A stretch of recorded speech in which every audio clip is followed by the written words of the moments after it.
We have the professor with us, and Mike Lubie, of course, has stated his position on last night's Dolphin game. Angry with all of these social media posts about Brian Flores, which, Professor, I mean, looming very large right now is the fact that you had what appeared to be or sounded like Right? just an absurd Can we conspiracy get a little, theory. like, Lubie's getting angry? Can Yeah. we get angry that Stephen Ross and the Dolphins let Ryan fucking Fitzpatrick into the building to spread his lucky charms magic? Oh my God, And you're right. First fucking time they do it, Tua goes down with a concussion, probably a career ender. Like, how do you let that piece of shit into the fucking building?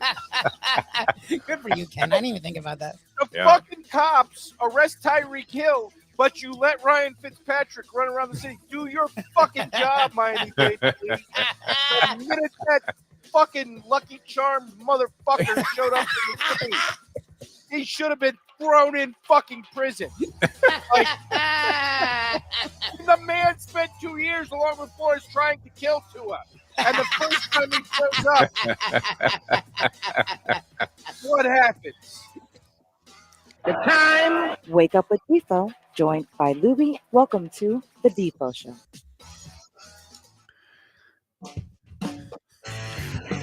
Very pleasant good morning, everybody. Welcome to another edition of the Defo Show here on this fine Tuesday. Jeff DeForest. We got Mike Lubie. Lubitz looking very sharp today, Mike Lubitz. This looks like, what, haircut yesterday?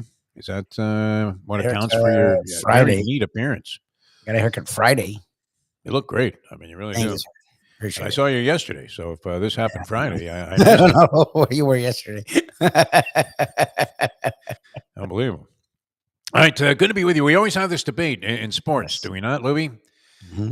If ever I could leave you, how could it be in springtime? The old Robert Goulet thing. What is the best time of the year in sports? People talk about that. That's a nice generic topic when you have nothing else. Not that we don't, but it struck me. How much more exciting can it get in the fall season? Yeah. Where you have, all right, the initial stages of college and pro football have already been established. You have the postseason coming up in Major League Baseball. You have the advent. We've already seen some preseason hockey games. Yes. I like that in the preseason, the NHL, they play like double headers. It's great. Yes. I guess these were two separate games, but nonetheless, the Panthers played two the other day. It was incredible. It was Ernie Banks time.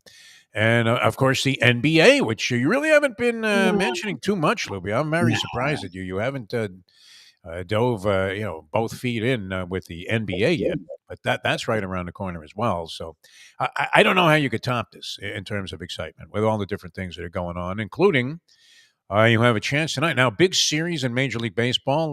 We've kind of been very football intensive. But you have a big series in Major League Baseball. Mets-Braves. With the wild card, the third wild card spot, very much in play here.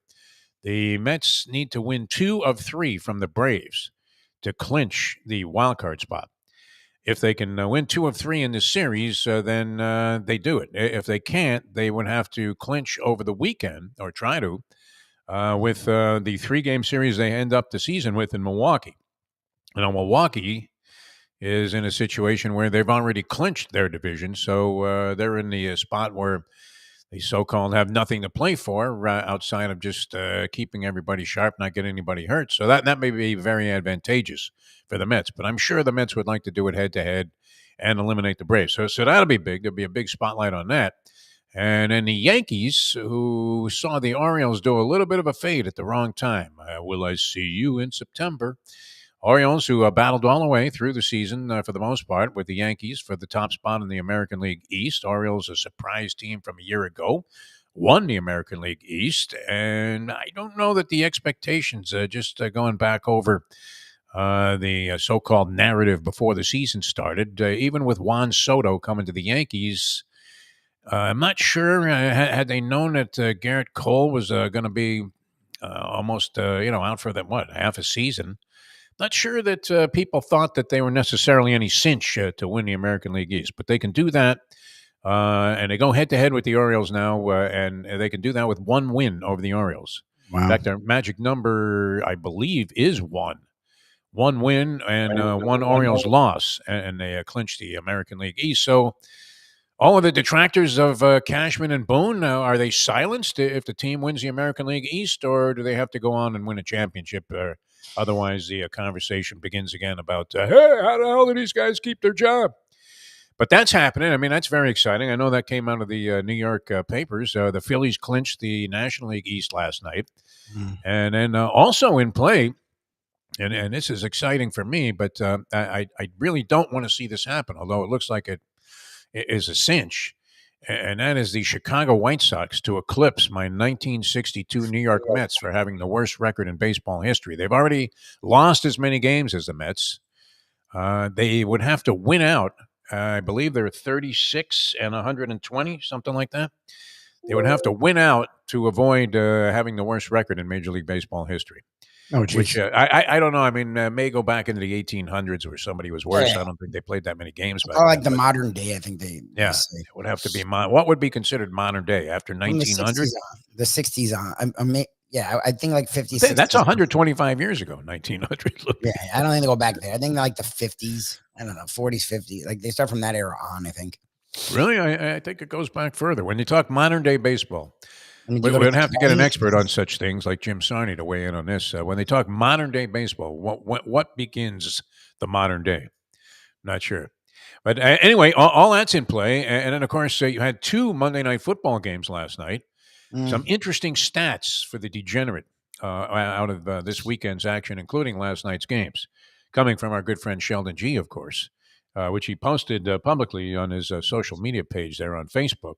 NFL dogs. How about this, Louie? How impossible is this? Unless, see, now, if you can buy into a theory early on and it turns out that you were right, but you have to do this from the beginning and do it with almost blind faith.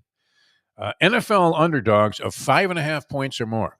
All right. The biggest spreads, 5.5 points or more. 5.5 plus is a fairly large spread in an NFL game. Are now 14-2 against the spread so far this year. Oh, geez. 14-2. If a team is favored by 5.5, they've gone down to the spread 14 times out of 16. And there have been 10 straight up wins. 10 straight up wins. The Commanders were in that situation last night. And by the way, I mean, were we wrong about Jaden Daniels? You were not a big fan. No, everybody was making RG3 comparisons, and that may turn out to be true. Where a guy has a sensational rookie year and then never duplicates it again. What were you going to say? No, he likes to run. RG3's problem was that his running was a big part of his success, and he got hit a lot, and he was very slight. And that's the thing with Jaden Daniels is he's very slight. If he runs a lot and gets hit a lot, he's not going to have a long career. That was RG3 couldn't stay healthy. I mean, and this guy's passing, though, was it luck? I mean, he threw a couple of passes last night that were remarkable, and I want to say at one point in the game, he was like 22 out of 24 or something in that category. He had missed 2 passes the whole game. They did something, the Commanders now, and who would have given them any chance whatsoever? There was all this turmoil in the offseason. You're starting a rookie quarterback, albeit he was the number 3 pick. Jaden Daniels, do we know this? We know Caleb Williams was 1. I feel like he was the 2 pick. Because you think he was the second pick?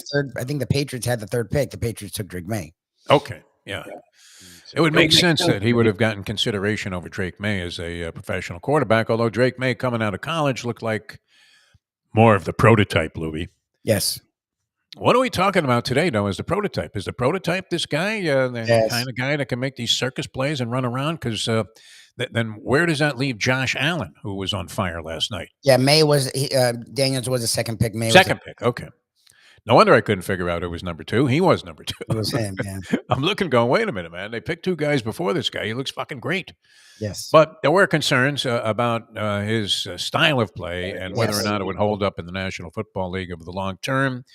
There was a very reasonable facsimile that he was of RG3, and the history was not very favorable there. So you thought, okay, you might have some trepidation, some concern that this guy wasn't going to hold up over the long period of time. And he does. He runs into the holes, and with what would you call it? I mean, is there a better term than reckless abandon? I guess there must be, right? What is reckless abandoning exactly? A guy just doesn't give a shit. He's going to get his Glock clean. He's running like he was Joe Cap. But he looked great in his ball game last night. And that was another example. I think the Bengals were might have been favored by 7 points in that game. And they're 0-3 now. They're a mess. It's hard for me to. How could they be with T. Higgins and Jamar Chase and Burrow Like, is their defense that bad? Like, I don't like. The fact that Daniels hasn't looked like that. Like he looked like that in the preseason. In the regular season, Daniels has looked average. Like he hasn't. Like that's why if you notice, no one's talking about him because he hadn't done anything. And then last night he did whatever the hell he wanted. It leads me to believe more that, and now the Bengals are 0-3. That the Bengals defense, which had always had issues and sort of was improved last year or 2 years ago, it looks like it's back to having like. I mean, he did whatever he wanted last night. That was just. The Bengals are like a mess. And Burrow's healthy and he's not played enough games where in this game 3, like I don't know what the hell's going on with them. Like, are they not what we thought they were? Like Bengals and the Chargers too. The Chargers, I don't know what the fuck that was this weekend. Herbert, everyone loves Herbert. I know he was maybe hurt, not going to play, but he wasn't good. Those two teams I thought would be top 6, 7 teams in the AFC, and so far they're sort of meandering out of the gate. Bengals looked terrible last night. They were stuck almost the entire ball game by double digits. Ended up losing by 5 points. Joe Burrow looked depressed. I mean, Joe Burrow always reminds me of Timothy Robbins in Shawshank Redemption. He has that look, doesn't he? That look. Yep. Andy. Yep. With all due respect to our good friend Andy, of course, and the people come up to Andy. He could vouch for this and go, Andy. My friend, yeah, it looked really bad. I mean, and he looked depressed after this ball game. He usually is pretty low key, Joe Burrow. It's not like you're going to get a lot of animated type of excitement. It's not like he's Josh Allen after a game, big smile on his face, no matter what. But he looked genuinely depressed, and the numbers are not favorable. And this one team coming out of this could probably sway the numbers quite a bit, but only 2% of teams that start the season 0-3 have made the postseason in the NFL. In what? Is that in a quantified period of time or forever? 0-3. Now, 0-3 would have been really prohibitive when they played 12 games and 14 games, so I would imagine historically that number holds up. But now it's 17 games. Is it possible, that you go 8-5 over your next 13, and then you're sitting there at 8-8? Can you salvage your season from 0-3? I guess. I mean, look, the Bengals would be the kind of team with Burrow. They always have a chance. They had issues with Chase's contract. He's there, but maybe he was not happy. T. Higgins had issues with his contract. Now he's playing, so maybe they figure it out. They have the talent for it. I'm confused. Like, it's not like they're playing juggernauts. Like, they should have won. And I get it. Jay Daniels had a great game. Fine. They should have won that game. Like, they're facing 0-3. Like, I don't know what to do with them. Every year, like, look, last year, I know that Burrow got hurt, but even before he got hurt, they were sort of like struggling. Like, he is great, and he's top 2-3 quarterback in the league. But, like, a lot of the time, it feels like they're not playing to their potential. Like, even the year they went to the Super Bowl, they sort of meandered a little bit. And I get it. Their offensive line's always been issues. Okay, it's year 5, right? Like, if we're bitching about the Dolphins not being able to figure out an offensive line. Hello, Bengals. Like, it does seem like Burrow is under a lot of stress. For years now. I mean, his entire career, it seems like you could go Ben Gazzara time with this guy, and he's running for his life quite a bit. Although he's equipped to deal with it, he seems to handle it a lot better than certainly any of the Dolphin quarterbacks that we saw on display in this disaster of a game against Seattle. So many things happening. You got to have baseball working. Another week on tap in the National Football League. It's underway just in 2 days, as you have the Thursday night game coming up, and that's going to feature the Cowboys and the Giants. The Giants coming off their first victory of the season. Not exactly lighting it up offensively, and the Cowboys coming off disastrous back-to-back home losses. In the case of the Ravens game last week, the final score was, was that indicative of what the game was all about? Because they were getting clobbered the entire ball game. What was it, like 28-6? I think it ended up being 28-25. Then 28-6, and then it got to 20-25, and the Ravens were actually struggling even then, and Lamar Jackson had to pull a play out of his ass for them to be able to run the clock out. I don't know. Look, the Cowboy, I think it's a little bit about the Ravens do struggle to close out games. This is a thing that's pretty clear now. And the Cowboys are an average team. I mean, their defense is okay, not good, and they don't have a running game. And without a running game, Dak Prescott's average. Like, it's been pretty clear his whole career. When he has a running game to play off of, he's a really good quarterback. When he doesn't, and you have to count on him, he's average. And until the last quarter, when the Ravens sort of fell asleep, it was 28-6. Like, I mean, I don't know. I don't know what to do with either of those teams, because the Cowboys, people again, were believing the hype and one of the best teams in the NFC. I didn't really believe it, but I didn't think they'd be a bad team. And the Ravens, to me, were a top 2 or 3 Super Bowl contender in the NFL after last year. You thought they'd dust themselves off. They've been Lamar Jackson's been good, not great. The defense has been good, not great. They added Derrick Henry, and he's been strong. I don't know. That's like Andy said, like Jason Cole said, the beginning of the season's fucking weird. Like, look at the Niners. The Niners are 1-2, and the Niners were winning. I stopped paying attention to the Niners and Rams. Like, I thought that game was over. Like, I didn't know that it was hanging in the balance. Like, But they have no McCaffrey. Debo was out. Kittle out. I mean, you're talking about 3 of the most dynamic offensive weapons in the league. If not, I mean, you would have to say that McCaffrey is in the top 5, if not the best overall offensive weapon. With apologies to Tyreek Hill, who had 40 yards because they put a schmink backup quarterback in there, the Miami Dolphins. And Andy points out too, the Commanders had no business beating the Giants, except that the Giants' Graham Gano got hurt, pulled a hamstring with one of those feint sort of tries to try and tackle a runner that was going down the field, and ironically, the kick was the return was going to be called back anyway. So this guy gets hurt. They don't have anybody that can kick the ball. They tried the punter, and he missed an extra point. Then they decided, hey, fuck that. We're going to go for 2 every time. They blew both of those opportunities, and they end up losing a ball game to a kicker who kicked 7 field goals against them with the Washington Commanders. The Commanders, though, I started to say, and this is kind of interesting, except for kneel downs, Lubie, the Commanders in back-to-back games have scored on every possession with the exception of kneel downs. That has a 1 in 1.7 million chance of happening, according to statistical data, where they crunched all of these numbers into a computer, and they came up with that 1 in 1.7 million chance of happening, where a team would score, and we nearly saw that with the Saints in back-to-back games, where they would score on every possession except for kneel downs. And speaking of kneel downs, the great Sheldon G points this out. What a disaster! Imagine if you had the prop bet on Patrick Mahomes on Sunday. Patrick Mahomes' rushing yard prop bet was 19 yards. I think it was 19 or 19 and a hook. All right, so if you had the over going into the final possession, Patrick Mahomes had 30 yards of rushing in the game. 30. Oh, wow. Now, remember what he did? He did this strange thing. He didn't do the straight kneel down. Maybe he was trying to kill a couple of extra seconds and almost killed him, because he nearly twisted his knee on one of the kneel downs when his cleat kind of caught Marino fashion in the turf. Oh, jeez.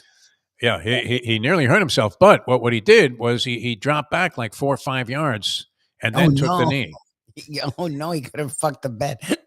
He did fuck the bet. Oh, it did go under? Oh, God. It went under. I mean, imagine you're sitting there. The Chiefs have the ball. The game's over. It's decided. You have Mahomes over 19 and a half yards rushing. He's got 30. And he ends up twice. Oh, he did that twice? 3 times. He lost 5 and 4 twice. So he loses 13 yards and ends up with 17 yards total. And if you had the over on that prop bet, you, my friends, are fucked. Oh, my God. Are you that's a horrible way to lose any kind of wager, isn't it? And it's not even – you have this thing covered. It's not like you had it covered by 1 yard and he's going to kneel down. They're going to give him a loss of 1. 11 yards. They're perfect. Just do a fucking – like, look, in the FSU game, Mayo was losing it, and because Uiagalelei, look, in this day and age, a lot of guys don't go under center often. And him between Clemson, I think Oregon, he's always been in the shotgun. So when they were doing the kneel down for the first time this season, he was in the shotgun, and Mayo's like losing it. And I'm like, I mean, he's more comfortable. Like, if you're going to drop it, I'd rather you do it in the shotgun. Like, if you drop it under center, there's 5 fucking guys there that could pick it up and maybe win a game. Like, in the you got a chance to just land on the ball. You could drop it and then fall on it, which is the same thing as a kneel. But he was 6 yards back. So if that was a prop like that, he did that, I think, 2 or 3 times. He too would have lost like 15 yards. I didn't even think of like it never occurred to me. Well, I don't get too heavily involved in prop bets because I know, but geez, look at the danger. Now, you would have thought, all right, 19 and a half is not a lot of rushing yards for Mahomes. If he takes off on one scramble up the middle, Yep. he usually goes for 20, and then he slides like Lou fucking Brock right down the middle of the field there. And you're in pretty good shape, but then you have to factor in sacks. Yes, and he takes sacks. He's a guy, because he likes to make the play, he gives defenders a chance to actually. That shouldn't really count on rushing stats, though, Lubie. What do you think? I agree. I think everything we're saying is stupid. Yeah. I think a quarterback losing rush yards because he gets sacked is fucking annoying. That's crazy, isn't it? Yeah. It's Oliver Donnie-esque. It's just weird. But he's not running the football at that point. It's odd that would reflect negatively in a rushing stat, because essentially you would think that there would be a separate category for that. Would that be something that I mean, not that it really matters all that much, but especially with all the gambling that's going on in this, should that not be categorized separately? Losses due to sacks and or kneel downs. Look, the interception thing's weird. Cam Ward, I think, Cam Ward got credit for interception, but I think the Kane guy had it caught. Oh, yeah. It started to move, but I guess it wasn't full possession. It popped out, and then it was an interception. Why is it on the quarterback? The guy caught the ball. Like, why am I punished for this fuckhead like dropping the ball? But because he dropped it in the air, it's an interception. That shouldn't be a fumble, or do whatever you want with it, but it shouldn't be my. Like, Cam Ward shouldn't get an interception for that. Like, that's no, but essentially it was a tip ball. That's a joke. Yeah, I mean, the guy, the throw was just slightly behind the receiver. It wasn't enough to, justify dropping it if you're a competent receiver. But it was just one of those weird things. He might have turned his head also because he was going to run upfield. But it goes right through his arms and into the arms of a defender. That's always been counted as a pick. Yeah, I hate that. Unfortunate, yeah, that would be the case. I think that's weird. Like, I think that's one of those things. I guess it would be an interception, but it's like you're penalizing the quarterback. He hit the dude in the hands. It should be. Yes. Why am I penalized? Like, separate category for drop passes that lead to interceptions. Maybe we're getting a little too finite then defining things. But it's criminal to take away the people that correctly predicted and put their money behind the idea that Mahomes would go over 19 and a half yards rushing in the game. And then on the final possession, and you don't usually see that. I mean, once in a while, you'll see the guy run around a little bit. Well, look, they do it because, like, if it's like a minute, feels like a couple of seconds. If there's like a minute left and they have one timeout, and they don't want to do fucking math, like, you probably can kneel it out, but you're not sure. So you're like, all right, let's make it 6 seconds, and then that way there's no way they can like get the ball back even for 15 seconds. It's just annoying from a gambling standpoint. Well, if you had the under, you're feeling pretty fortunate about that. Could you lock in this? I mean, that would be like, I remember, and I can still envision where I was and what transpired. Because everybody always makes fun of me because I leave all of my losing tickets in a pile. Yeah. Whatever location I'm at, and I just leave them in a pile. Yeah. And it's not because I think eventually one day I might have thrown away a winner or something. It's just, which I have, and everybody has at some point in time. Yep. Or lost track of the fact that, I had that, and you'd start looking back. I'm not one of those guys to go re-examine the tickets. I'm not a guy that like scrutinizes the check at restaurants. No. I just have a general idea of what the fuck is going on. And let's say you're in a restaurant and you're thinking this tab should be 150 and it comes in somewhere between 180 and 130, then okay, I'm not even going to bother looking at it. Mustang has become very critical of that sort of thing, looking at tabs. Are you a tab scrutinizer, Libby? I don't think you are. Not a scrutinizer per se. My father-in-law is, but I'll look it over. We're just looking and looking. I don't know. I feel like it's somewhat insulting to the restaurant people. No, and look, I found mistakes the occasional time where you're thinking, wow, that looks really out of whack. You're expecting a bill for 100 and it comes back 175, and you're thinking, what happened here? How much was that wine?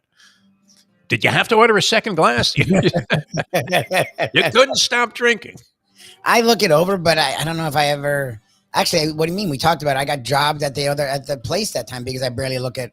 Yeah. I feel weird, like staring at it, and like, especially in a higher end it's restaurant. like a nice place. I'm like, well, they really try to screw me? Like, whatever. Yeah, you're in the Cafe Seville. I don't know. It feels awkward to.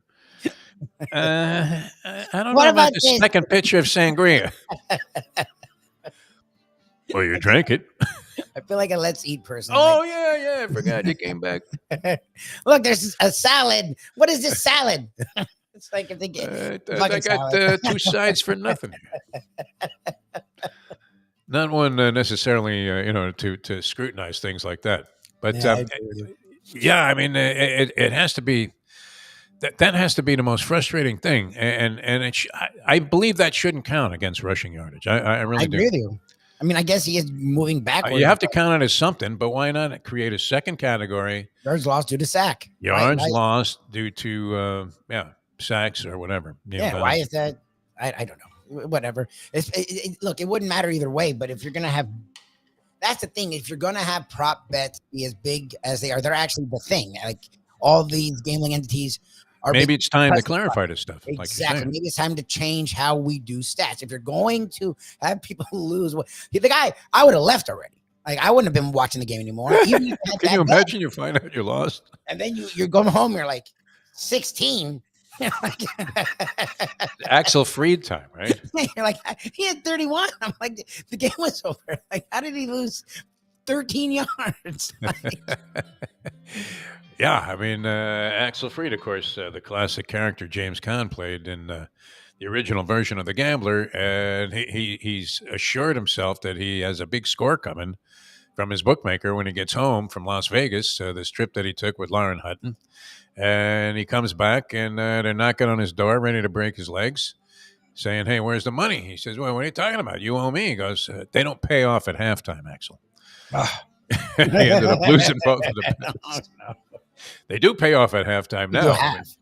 Yeah. Bills last night, Louis. We didn't mention this, but my God, That was we talked about it. You mentioned Jason Cole and his theory that this is essentially the preseason, and the Bills, after looking very shaky in week number 1, have come back and just really made a great account of themselves, including last night an annihilation of what could have been a very desperate Jacksonville team at 0-2. I got a few texts last night. This is weird, Lubie. Is it automatic that as soon as a team loses a game, the coach is on the hot seat? Is Doug Peterson in trouble in Jacksonville after this 0-3 start?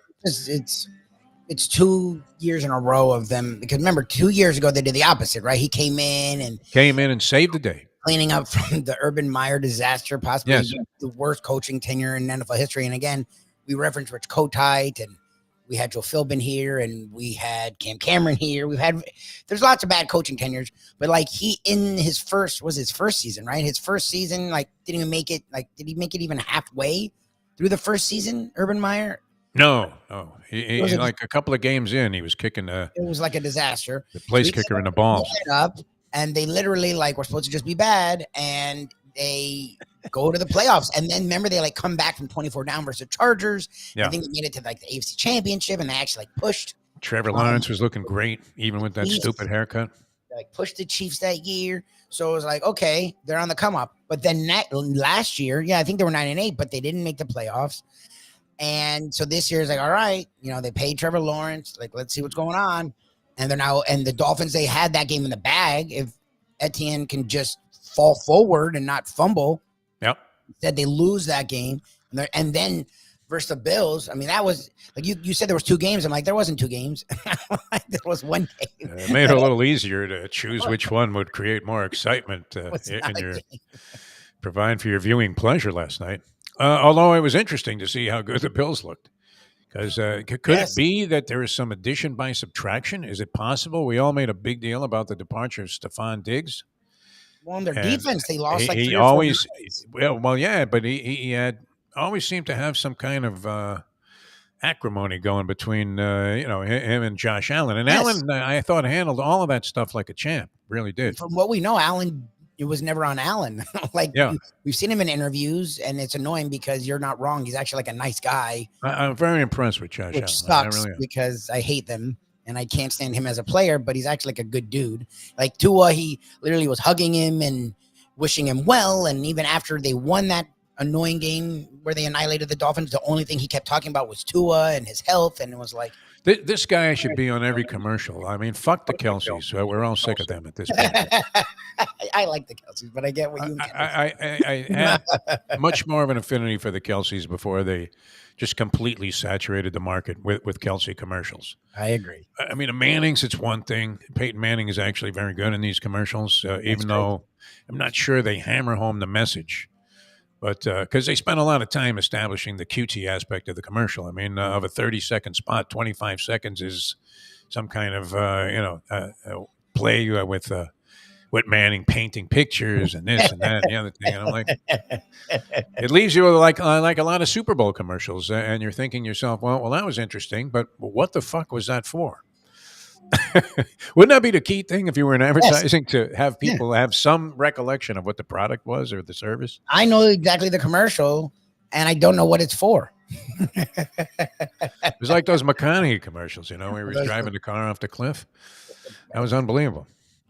All right, we're going to come back with more.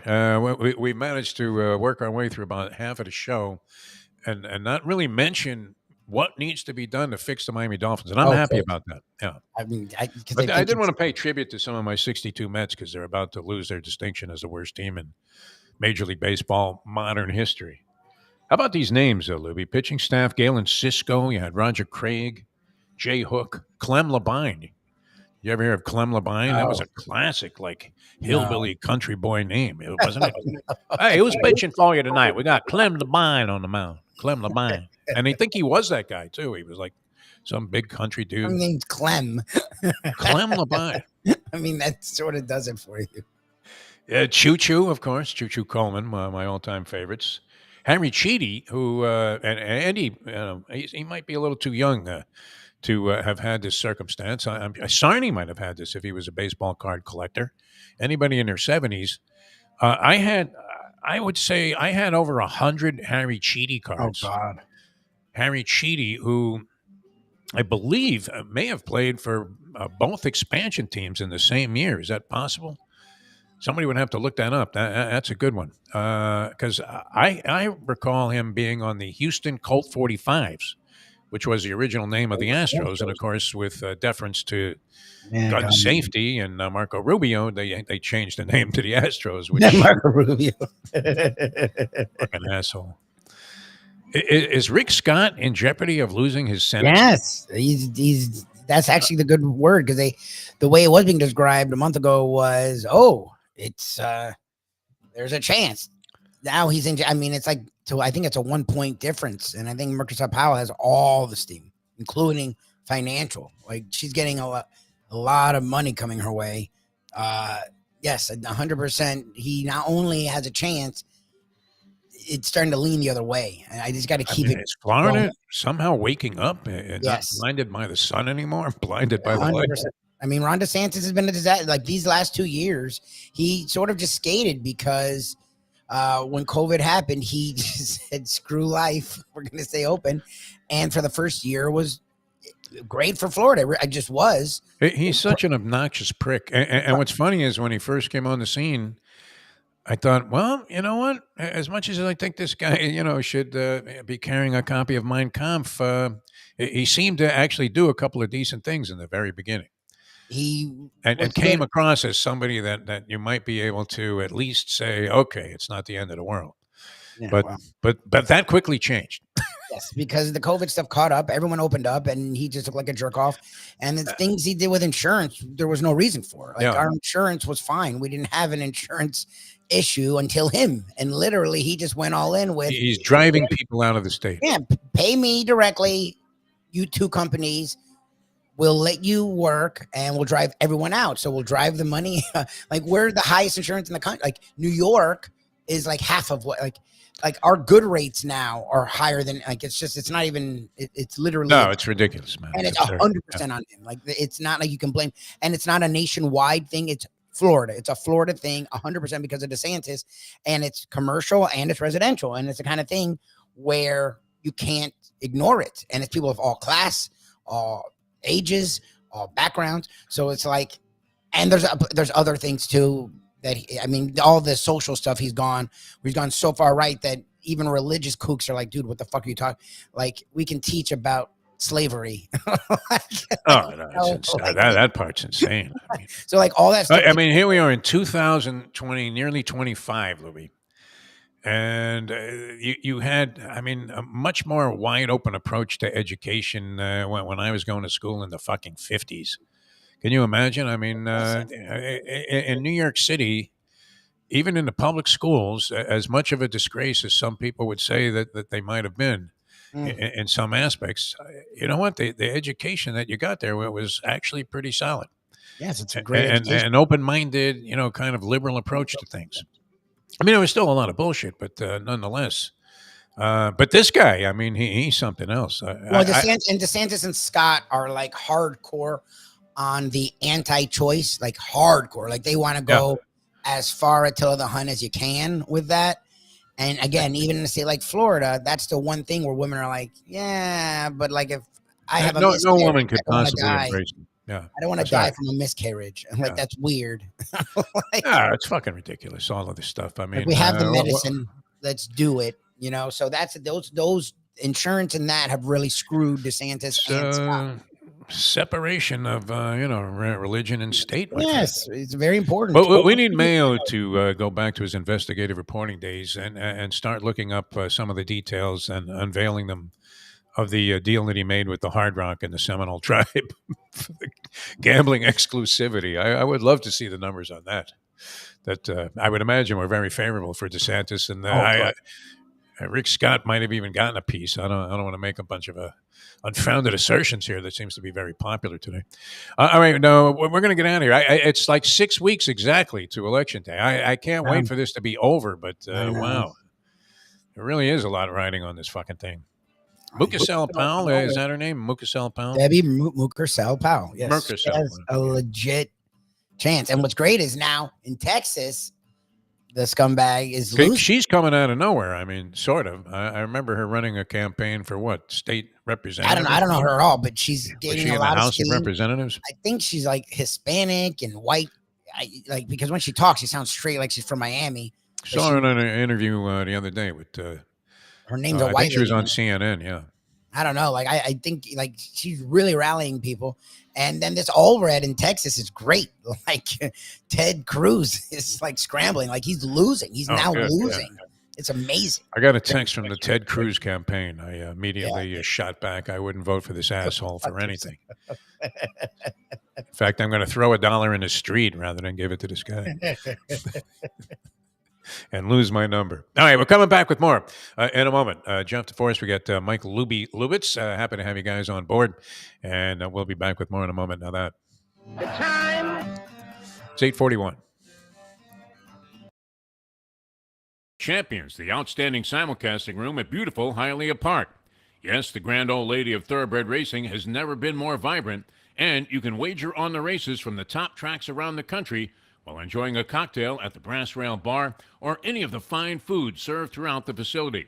If poker is your game, you're covered in style, and you can play all your favorite Vegas-style games, including blackjack, craps, and roulette, in Hialeah Park's sizzling hot casino. Get a player's card when you walk through the door for all kinds of generous amenities, including our favorite, free play, when you come out to the ultimate casino and entertainment destination, Hialeah Park. These days, we're all looking for comfort anywhere we can find it. Thank goodness for Landlubbers Raw Bar and Grill in Plantation, because they are making sure you are as comfortable as possible. First of all, they're not only open for delivery and pickup. All you have to do is go to landlubbersbarandgrill.com for both pickup and free delivery. You're going to have the best wings in the world. You're going to have a great burger. You're going to have their amazing soups. Again, Landlubbers, Raw Bar, and Grill. It's nice and easy. Just go to landlubbersbarandgrill.com for both your pickup and free delivery. Thank goodness for Landlubbers for making you always feel right at home. Are you looking to buy your first home? Have you been turned down for a loan? Do you need to refinance or get money out of your home?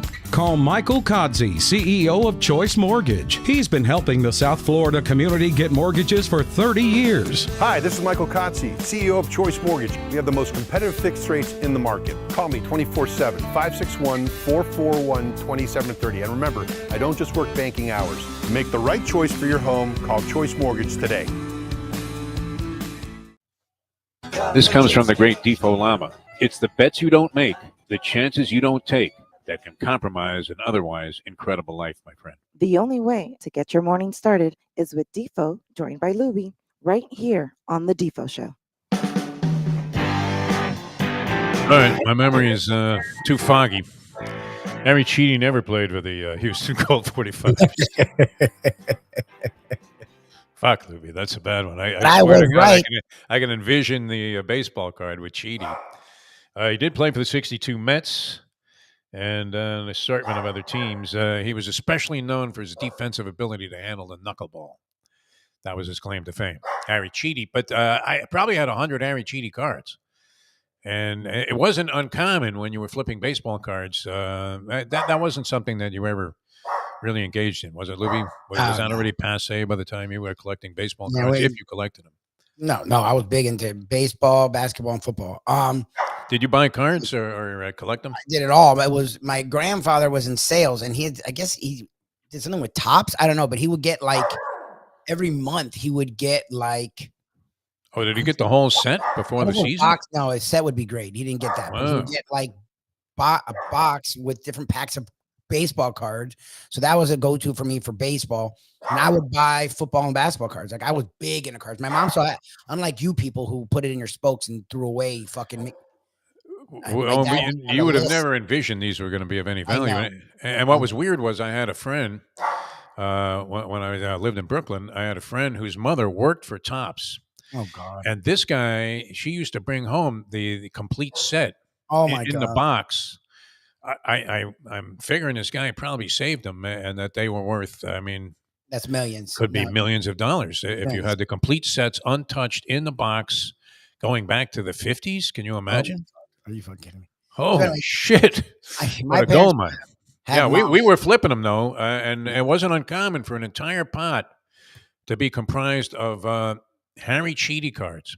Like you picked up 100 cards that you had won in this big pot. Closey's was a one-on-one matchup, and a lot of people like that game, but more people than not, just as you've seen with the explosion of exotic wagering at racetracks, where it's never enough. You want to hit the twin pick 10.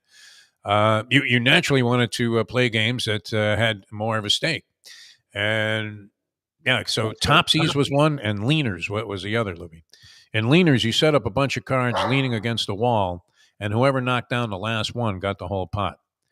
So that sometimes could take like 50, 60 cards. And the same thing in Topsies, you had to flip cards against the wall, and then you won the pot when you landed your card on top of another card that was out there in the field of play. So, and it wasn't uncommon for all of those cards to be Harry Cheedy cards. Amazing. And yet I still couldn't remember what fucking team he didn't play for. Unbelievable. A couple of other names, though, from that list. I mean, this is a list of distinguished baseball players that should not be forgotten easily, Lubie, with these fucking Chicago White Sox. You can tell I'm starting to get emotional about this. I'm starting to swear on the show. You wanted them to have Ed Boucher. Anybody remember Ed Boucher? First baseman Ed Boucher. I think he was a left-handed hitter. Elio Chacon, of course, classic New York Mets 62 Met name. Ed Kranepool, who just checked out, was a marvelous Marv Throneberry. What was a Met? Joe Christopher, Jim Hickman in the outfield, and a 40-year-old Gene Woodling, who was a classic. I think he had a baseball card where he looked like he was golfing a shot with a baseball bat. Gene Woodling. I sort of remember that, but who can trust my memory now after the whole Harry Cheedy debacle? Unplayable. But they're going to be forgotten, Lubie. They're going to be buried in the record books. 40 and 120. Worst record. I want to say that was the worst record in modern baseball history. I'm pretty sure of that. Yeah, it was. And it's going to be erased by these clowns. It was only a few short years ago, people were raving about the White Sox organization, how clever they were, how they had all the right pieces in place, and they had done it the right way. Yes. Yep. Me, brave, do it the right way. It's so weird because, like, again, no one can say Chicago is not only not a big market, but not a big baseball market. And it's so often the White Sox struggle. Like the White Sox go through these long, like the Cubs too. It's weird. How can you be banned forever? I don't. They have money. Like both fan bases support. Like the people support the White Sox. Like, yeah, they're not the Cubs in national lore, but they've been around almost as long. Maybe is it longer? One of the like they've been around just as long as the Cubs, and they have a diehard fan base. So like, it's weird that they go through these consistent struggles. This isn't even a struggle. This is beyond a sub embarrassment. It was almost impossible to be as. You just heard the names. These guys were awful, Lubie. The Mets in '62, they took the strategy, managed by the late great Casey Stengel. They took the strategy of let's get some players out here that might be recognized. And the only guy they had, I think, that was any good off that team was Richie Ashburn, who Andy mentioned. Yeah, he's good. Hit like 301 that first year. Everybody else was dog meat. Choo Coleman was like a 115 hitter. I don't know that he ever hit a ball out of the infield in his entire career, this guy. And oddly, and this is a great answer to a true-false trivia question from the Trivia Challenge, the story with Choo Coleman, people always ask, hey, what did these guys do? And after their baseball careers was over, he became a chef in a Chinese restaurant, Lubie. Yeah, you talked about that. Yeah. That's classic. What were the chances? You come into some Chinese restaurant, you're saying, hey, how's a Mugu Gai Pan today? Hey, Choo fucking Coleman. Can you believe it? We were talking about this a little bit yesterday, Lubie. I still, and it came up a couple of times in these games last night. What the hell is this new thing about illegal formation? I don't know. Yeah. What are they? What are they looking at? The kick, you can't move until someone touches it. So it's like, what? I hope this kick thing is a 1-year thing. It's the weirdest goddamn thing. I don't understand it at all. It's not leading to any more returns. I think it's like somehow less returns. Like, just I don't know if they were trying to invite more returns so much. Well, yeah, I guess they were. That's what that's why there's a landing zone and they reward you kicking it short because they want more returns. They wanted to get rid of the returns because that's where the injuries happen, which I don't understand what that means. I get the idea. People I could see that though. Yeah. At full speed, injuries happen, but I don't remember actual injuries. A lot of blindside stuff. On kicks, but yes, on kicks, you almost routinely see a stoppage of play. Somebody hurt on a kick, the way they used to do it. Yeah, and you haven't seen. I don't think you've seen it as much since they changed this thing. But no one's returning it. No one's returning the ball. Yeah, exactly. They call a fair catch at the fucking 10, and it comes out to the 30. Which why not? Wouldn't teams back in the day when they used to put the ball at the 20 for a touchback? Wouldn't teams just revel in the idea that, hey, I'm getting the ball at the 30? It's almost like putting a guy at second base. Yes, that's the 10th inning of a baseball game. Getting the ball at the 30 was a good return. You're like, good return. Sure. Yeah, well, look at that, man. This guy's really something. What an asset. The special teams really clicking today for the Chiefs. What do you mean? They're talking about making it the 35 so that we can get more returns. Are the Chiefs, by the way, I mean, is it just me or do they get the benefit of every call? Oh, yeah. They do. Look, I think that call. I mean, it's insane, isn't it? But they do. Well, they said that. There's like some ludicrous. Every call and every non-call, because you're watching Chiefs guys wrestling people to the ground. It really does. It looks like a show at the Sunnyside Garden, promoted by the late, great Vince McMahon Sr. I don't know if he was so great because, his offspring, not exactly of the most reputable variety. Will Linda McMahon be back in the Trump cabinet? That would be something to look forward to. Oh, good. I love the fact that Trump surrounds himself with scum. I love the fact that I think it's like 42 or 44 cabinet or members of his previous administration, first administration, are all against him, and his voters don't think that is bad. No, that's amazing. I'm telling you, if you see the footage that Billy Corbin managed to use and integrate into his From Russia with Lev. It was MSNBC. I didn't want. Yes, MSNBC. Right. Mayo's thing, and I'm trying to get Corbin on before it aired, actually, because I've been seeing them. I didn't realize Rachel Maddow actually did it with him. Like, that's actually pretty cool that she was like an executive producer. Well, one of the remarkable things this guy does is digging up the old news footage and incorporating that into these documentaries. He did it with Cocaine Cowboys, but he really, he knocked it out of the park with making Trump literally look like, if you see this thing, you can see that he was running a criminal enterprise the entire time that he was in office. Yes. And that's why these guys, finally have been able to distance themselves from it and say, hey, what this guy was doing was beyond insane. People can't even begin to imagine. A senile Joe Biden couldn't do this much damage and conduct himself in this fashion. That shakedown of Zelensky was incredible. There's recordings of He's it. holding up military aid. There's recordings of all of it. He didn't look. Nixon got caught in an era where they didn't have any equipment. Yeah. Very low level, and they caught Nixon. This is the 2000s, the 2020s, 2010s. Like everyone has a phone, everyone has a recorder. You're being recorded. Literally, your Alexa that's in your home that you forget's there is always recording you. Like, and he's a president, so clear, and the other one's a president, so clearly they're recording the goddamn call because, duh. Like, that's what's amazing is everything he's done illegal is out for the world to see. And this is just to get dirt on Hunter Biden so he can possibly sway an election in his favor. And he's telling the guy, hey, look, you're not getting any of this shit. Those missiles you were looking for, you'll be lucky if you see them a week from Sunday. It's a disgrace of the highest order. You can't even make this shit up. I mean, it's just beyond the scope of it. And that somebody in that position would even think to do that, like you said, Lubie, especially while being recorded. If Nixon, had to erase 18 minutes of tape, you knew it wasn't happening now, Donnie. No. He still is their candidate. That's what's funny about the whole. It's like, I'm telling you, all they have to do is run this on an endless loop on MSNBC. Yeah, but the problem is the people that are voting for him aren't watching MSNBC. The faces, though, and everything are just hysterical. The footage that Corbyn managed to play, it's a brilliant piece of work. It really is.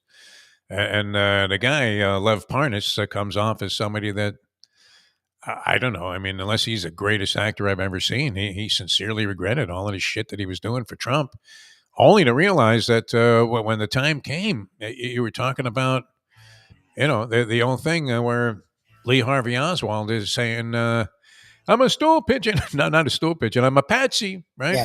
Yes. I'm a patsy. And essentially that's what they turned this guy into. Giuliani and the Trumpster just absolutely turned their back on the guy and left him fucking fry. But that's his move, though. It's his move. Use up people, spit him out, and he leaves bodies in his wake, literal bodies. I feel like very much, yeah. He gets away, but no one else does. That's why when they're like, well, he's never, yeah, but everyone else in his life have, because what he does, and it's not that he's a criminal mastermind. His handprints are all over all of it. He just, for some reason, it's literally the Teflon Don. Like he's literally the dude never held accountable. Gets away every time. For whatever the fuck. Yeah, all the silly posts that you see with these stupid, clever sayings. I guess they couldn't be clever if they're stupid, right? But where it's like, well, she had 3.5 years to fix it, and what is it? That she was trying to fix, like them as a vice president, not responsible directly for all of the actions, but I mean, what a mess this guy left. It was incredible. The country was about to be buried completely. Oh yeah, if this went on for another 4 years, and people want to bring this shit back, it's amazing to me. They don't know. They've been brainwashed, and they don't actually. When you actually, and the problem is, for so long, people like me would just yell at them, and that doesn't help. What Harris and Walz have done, which is great, is say, look, we're all people. We all really, at the core, just want what's best for our families, and that's it. It's just the discourse. So when you talk to them a little bit more, what's funny is when you talk to the right-wing zealots, they're becoming more and more not even lunatic fringe. I mean, they're past the fringe. When you talk at them calmly, then they just rant. Now they still will vote how they vote, but it's clear that they don't have anything to hold on to. They just bring up a lot of stuff that's all false. Yeah. And it's like, no, that's not like. Well, and the other one I always get a kick out of, which I want to fire back, but I don't anymore. I just say, wake the fuck up. Yeah. But is that thing? Well, how does a 78-year-old guy that's never been convicted of anything all of a sudden decide to commit 34 felonies? It's because no one ever. I mean, even in these impeachment trials, this thing brings that out. How the fuck could you possibly see it any other way? Except that this guy literally tried to strong arm the president of another country who was in dire straits, being attacked by his buddy Putin. Unmercifully so. Look, it's another one of those things we kind of became neutral to, where you see these buildings being bombed every day there in Gaza, and now Lebanon, all over the place, and you're thinking to yourself, what the fuck?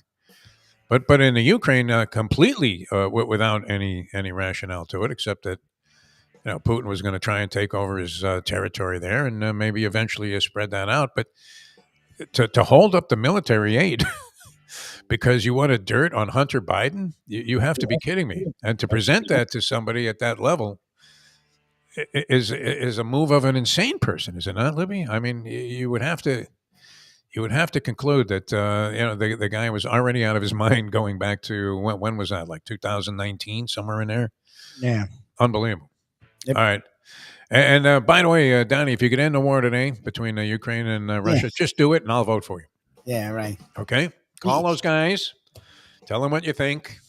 Well, it's the backward after. He's like, look, if I'm friends with all the dictators and I let them do whatever they want, there won't be war. Yeah, because you're just letting them win without the war. Like, the only reason there's war is because we try to stop them. If you don't try to stop them, you're right, there won't be war.